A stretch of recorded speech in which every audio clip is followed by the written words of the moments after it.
Bom dia, segundos anos, né? Nosso primeiro vídeo aí do segundo bimestre. E aí eu já vou passar explicando como vai ser todas as atividades, tá bom? A primeira atividade é sobre divisão celular, que eu passei os vídeos na semana passada. Porque eu passei em forma de vídeo e não assim em forma de aula? Porque como eram muitos detalhes que aconteciam, quem viu os vídeos percebeu isso, era muito mais fácil vocês acompanharem pelos desenhos. E aí, porque eu ia pegar a imagem, que já estava gravadinho direitinho, muito bem feita, inclusive, né? A narração, e narrar em cima não ia ficar tão bom, tá? Por isso que eu passei daquela forma. E dentro da divisão celular tem um trabalhinho aí para vocês fazerem, que vale 3 pontos na média, tá? Esse bimestre eu vou fazer diferente. Então, cada atividade vai valer uma pontuação somando os 10 pontos da média, porque é mais fácil de vocês acompanharem, tá? E toda atividade que eu passar no Classroom já vai sair a nota. Eu vou devolver com a nota, a não ser que seja errado eu colocar lá o que tá faltando ou o que tá errado, tá?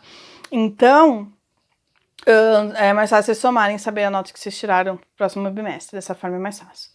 Então, qual é a primeira atividade? Sobre divisão celular, que eu passei os vídeos, tá? Eu tinha passado até o esqueminha da meiose semana passada, pedindo, mas eu vou fazer como eu fiz sempre, o esquema da mitose. Vocês vão fazer esse trabalho em casa. A professora não tem o sulfite? Faz na folha do caderno, não tem problema. Professora, pode ser no caderno de desenho? Prefiro, tá? Se não tiver sulfite, não tiver caderno de desenho, faz na folha do caderno. Aqui tá as fases da mitose, ou seja, as 4 fases da divisão celular, tá? Então, vocês vão fazer, para mim, a prófase, que é onde os centríolos estão migrando para os polos da célula, tá vendo? E o cromossomo está se condensando, o DNA está se compactando, formando os cromossomos. Aí eu passo para a metáfase, quando ele já está aqui, representa um cromossomo. Se eles fizeram o trabalho e me entregaram, nós temos 46, isso acontece com todos, vocês vão representar um só. Então, os centríolos formam as fibras do fuso, que é como se fosse uma linha que pega dos dois lados opostos da célula esse cromossomo. Então, na metáfase, condensação máxima dos cromossomos, eles já estão formadinhos, e formação da fibra do fuso. Na anáfase, as fibras do fuso puxam as cromátides irmãs, cada uma para um lado oposto. Cada bracinho do cromossomo é uma cromátide irmã. Então, vai separando as cromátides, tá vendo? E na telófase é quando termina essa migração, essa separação, e o estrangulamento da membrana plasmática em célula animal, formando 2 células filhas idênticas. Professora, mas só tem metade de cada cromossomo, como é que elas são idênticas? Lembra que eu falei que os mesmos genes que estavam de um lado do cromossomo, da cromátide irmã, estavam do outro? Tá duplicado aqui. Aqui só não tá mais duplicado, mas é a mesma carga genética. Então é dessa forma que acontece a regeneração. Quando a gente se machuca, como é que regenera? Através de sucessivas mitoses. E crescimento, né? Como é que os animais crescem? Através de sucessivas mitoses, multiplicação celular. E nos seres unicelular, se ele faz isso, se ele se duplica, formou 2 células iguais, é a reprodução deles, tá bom? Então esse é o trabalho. E aqui no slide que eu vou mandar, tá mostrando as fases de novo. Eu vou mandar isso aqui, tá? Eu vou tirar uma foto e mandar junto o arquivo. E aqui cada fase o que acontece, como eu acabei de explicar. Então, ao lado de cada fase, vocês vão escrever a explicação, tá bom? Aqui, ó, o que tem que fazer. Manuscrito, não vale imprimir. Nota de 0 a 3 na média. Entrega pelo Classroom ou pelo e-mail que vocês têm, meu e-mail. Lembrando que o título do e-mail é nome completo e a série. Tenta entrar no Classroom, quem não entrou me manda um e-mail institucional para eu convidar, porque é uma forma mais autônoma de vocês trabalharem, tá? Não vai ficar dependendo do representante ficar mandando para vocês. Você já, quando eu postar, já apita para vocês lá. E até, eu coloquei já aqui a data, última semana do bimestre, 29/7. Vai fazendo, já me entrega, eu já vou abrir essa atividade, vocês já podem postar quando vocês terminarem de fazer. Então já faz, tá? Porque quanto mais vocês deixarem juntar, pior é. Então, até dia 29/7 vai estar lá, 2 meses para fazer, legal. Só que tem 12 matérias dando atividade. Então, aproveita que eu já dei, já faz, já posta, já tá garantida aí a atividade. Então, essa é a primeira atividade da aula que eu passei a semana passada, naqueles 2 vídeos. Assistam os vídeos, tanto os meus ou os que eu passar. Por quê? Porque senão vocês não vão conseguir acompanhar. E como é que eu sei que vocês não estão visualizando? Porque existe um negócio no YouTube chamado tantas visualizações. Eu tenho 400 alunos no segundo ano, 30 assistiram. Não, mentira, eu tô chutando, eu não entrei agora para saber quantos assistiram. Mas é uma coisa assim, tipo, de 300 alunos, no máximo 150 assiste as minhas aulas. E eu sei disso. E eu recebo muito mais do que 150 atividades. Tem muito mais do que 150 alunos fazendo minhas atividades. Então, gente, vocês estão... vocês não estão me enganando. Vocês estão sabotando vocês mesmos. Vocês estão deixando de estudar, né? Então, assim, já tá difícil. Essa é a única arma que a gente tem. O conhecimento, independente do que seja. E aí vocês estão se sabotando, vocês estão perdendo essa oportunidade que eu tô dando pra vocês aqui, gravando toda semana essas aulas. Tá? Não pensa assim, eu tô enganando a professora de biologia. Primeiro que ela tem idade, já teve ideia de vocês. Segundo que eu sei quantas pessoas viram ou deixaram de ver. Tá? Mas quem tá perdendo é vocês. É o que eu sempre disse, né? Eu já passei de ano, eu já tive essa matéria, já passei por tudo isso, né? E eu não preciso disso, eu não preciso que vocês assistam meu vídeo. Pararam pra pensar nisso? Eu não preciso que vocês assistam meu vídeo. Eu tô fazendo ele por vocês. Faz isso por vocês também, tá? Pra vocês pensarem um pouquinho aí. Vamos continuar. Além dessa atividade, tem o trabalho, que eu também já passei lá, tá? O trabalho é sobre anomalias cromossômicas numéricas. Então, vamos lá, professora, você passou pra gente fazer esses desenhinhos. Esses desenhinhos são cariótipo, é o cariótipo humano. São todos os cromossomos que nós temos, e nós temos 46. Nós fomos apresentados para todos eles naquele trabalho do bimestre passado. Só que na hora da meiose, que eu passei o videozinho daquela separação dos cromossomos para formar óvulo ou espermatozoide, às vezes não há disjunção desses cromossomos, eles vão voltando, caiu aí. Então, onde eu estava, às vezes na meiose eles não se separam, né? Os cromossomos homólogos não vão cada um para formar uma célula nova, eles vão para a mesma célula. E aí ocorrem erros cromossômicos, digamos assim, né? Com um número maior ou menor de cromossomos.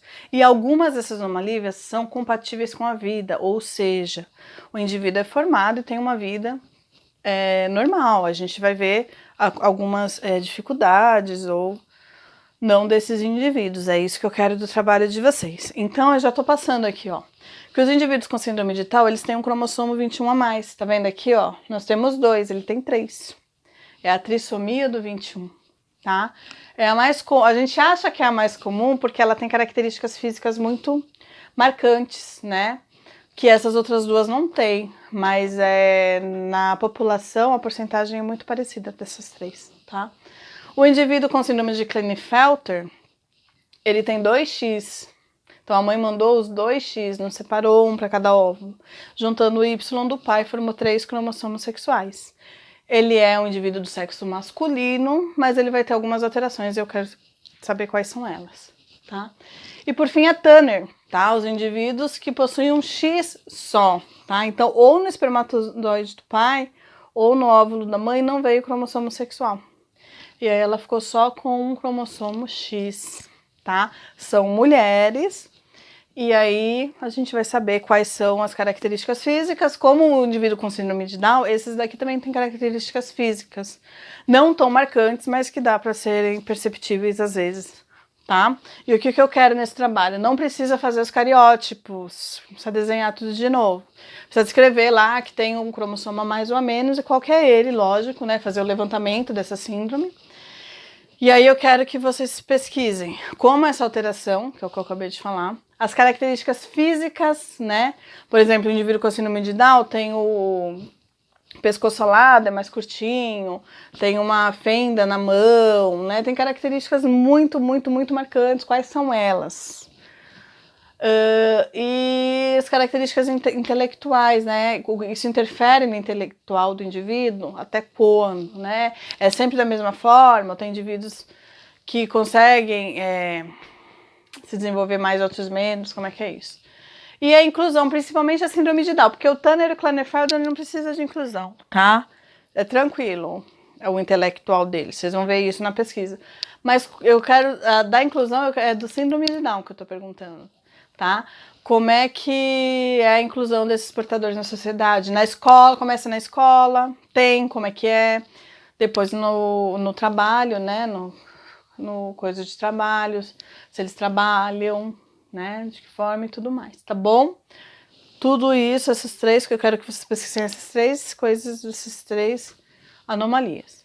Também manuscrito, por que manuscrito? Porque senão vocês copiam e colam e me mandam. Ou então um faz, outros mandam todos iguais, tá? Então tem que fazer. Tem uma justificativa lógica para ser manuscrito, eu acabei de dar ela.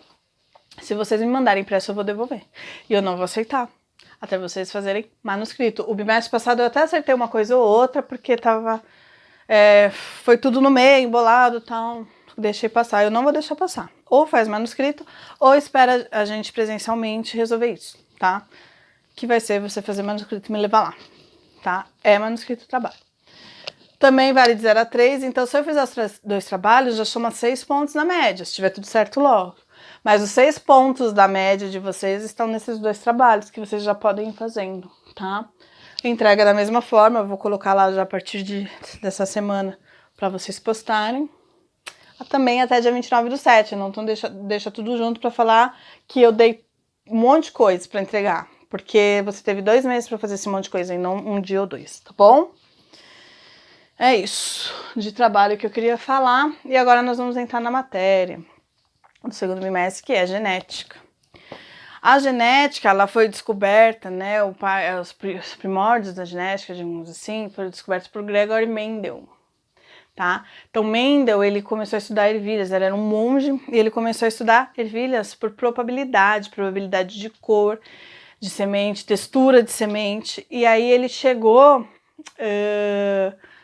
nos genes, né, que as características, elas tinham uma certa proporção que eram passadas de pais para filhos, né? Se ele cruzasse ervilha verde com amarela, tinha uma certa probabilidade de aparecer uma porcentagem de ervilhas amarelas e verdes, né, certas. Então ele começou a ver dessa forma aí a genética, e essa parte eu vou passar em videozinho para vocês, a história de Mendel e o trabalho dele com as ervilhas, tá? Que é os primórdios aí da genética. Para nós estudarmos genética, essa parte de passagem dos genes de pai para filho, né, características, a gente vai estudar as características. Qual a probabilidade de um casal, um de olho azul, outro de olho castanho, vir a ter um filho de olho azul, ou vir a ter um filho de olho castanho? Então é esse tipo de coisa que nós vamos ver a partir de agora, tá? Pra gente estudar isso, a gente vai ter que fazer exercício. É igual matemática, tem probabilidade, calma. Porque eu vou passar agora, hoje, para vocês, as definições que nós precisamos. E as próximas aulas eu vou fazer na lousa, como se eu estivesse em sala, resolvendo exercício para vocês. Então eu vou explicando como é que faz os exercícios. Ai, tinha voltado. Caiu. Deixa eu voltar aqui. Eu vou explicar como é que faz esses exercícios fazendo com vocês, tá bom? As aulas vão ser nós resolvendo os exercícios, e aí eu vou deixar exercícios parecidos para vocês tentarem fazer sozinhos na semana. E com muita calma, tá? Só que para a gente entender esses exercícios, o que eles estão pedindo, a gente precisa entender essas definições, que são o que eu vou dar agora, que é o que eu vou dar agora. E é lógico que eu vou passar isso aqui para vocês. Vocês vão precisar desse slide até o fim do bimestre, para fazer os exercícios do fim do bimestre. Claro que quem me acompanhar, quem for fazendo junto e for fazendo isso que eu passar em casa, vão entender isso aqui. Uma hora você não vai mais precisar consultar o slide, mas tem que saber as definições, tá bom? Para trabalhar. Então, vamos lá, o que é o genótipo e o que é o fenótipo? O genótipo, com G, ó, aqui, é o gene em si, tá? Então, o genótipo é aquilo que está escrito lá dentro da célula no nosso cromossomo, tá? E ele é representado por letras do alfabeto. A gente não recebe um cromossomo do pai e outro da mãe, de cada um deles? Então, a gente recebe para cada característica que nós temos, um gene que veio do pai e o outro gene que veio da mãe. E esses genes são representados por letras do alfabeto, tá? Azão, azão, azão, azinho, a gente vai ver isso aí. E o fenótipo é aquilo que nós vemos, aquele gene que tá lá, esses dois genes juntos, eles vão formar a característica, tá? Então, os meus genes formaram olhos castanhos. Então, qual é o meu gene para olho? É azão azinho. Professora, como é que você sabe que é azão azinho? Porque é a cor dominante, então eu tenho o gene dominante que é com letra maiúscula azão. E a minha mãe tem olho azul. Ela é recessiva. Ela é azinho azinho. Então, se ela só tem azinho, o que ela passou para mim? Azinho, eu tenho um azinho para olho, para cor de olho. Só que meu olho é castanho, então com certeza meu pai passou um azão. Então, eu sei que o meu genótipo é azão azinho, mas o meu fenótipo é olho castanho. Como é cabelo liso, cabelo castanho, estatura de 1,70 m, tudo isso está escrito lá nos genes, tá? Que forma o genótipo. E o indivíduo si é o fenótipo. O fenótipo também é para animais, plantas. Por exemplo, semente que eu estava falando das ervilhas, semente amarela, semente verde, isso é o fenótipo, é a cor da semente que o Mendel vinha. E aí ele descobriu o genótipo, que são os genes que estão nessas sementes. Para a cor, né? Se é azão, azão, se é azão, azinho, azinho, azinho. Cruzando entre elas, ele foi descobrindo os genes.